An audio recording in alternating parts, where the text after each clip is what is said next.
All right, before we get started, I want to point out that the name of the assignment for you to put in your data is not entering data into portfolios. If you click on that, it's going to open up this video, and that is just the video that I showed you all last week or the week before about how to put data in there. So if you do end up opening this, you just click to the side and then click Keyboarding Ruri or whatever your class name is at the top to get back to our stream. Now what you're looking for is portfolios. So you click that. Now to open that, you click that.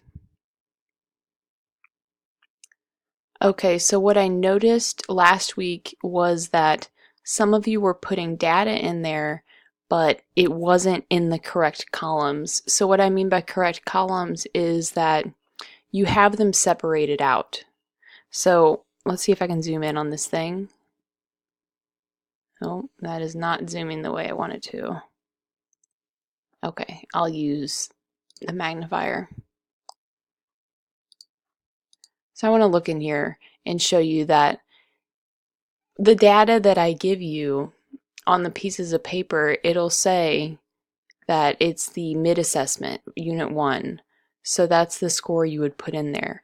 Or you might have the actual test, and the test will say Unit 3 Poetry. Now if it doesn't say mid or post, usually it is the post assessment. I noticed in a lot of your assessments that you were getting from your teachers, there was not a mid assessment except for at the very beginning of the year.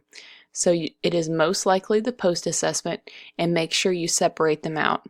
And what I mean by separate them is, for example, let me go to one of a blank one here. I'll zoom back out. What I was noticing was that, let's say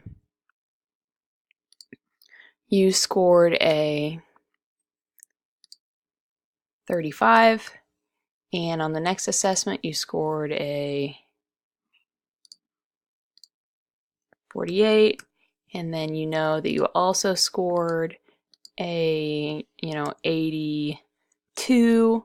Okay, they don't all go in the same column. They need to be separated. So this would maybe go over here. You know, the 82 might have been for the Unit 3 post assessment. And that was just something that I had noticed. And if you guys have any questions, there are quite a few people that have figured out how to separate the data, and you should probably ask them for some assistance.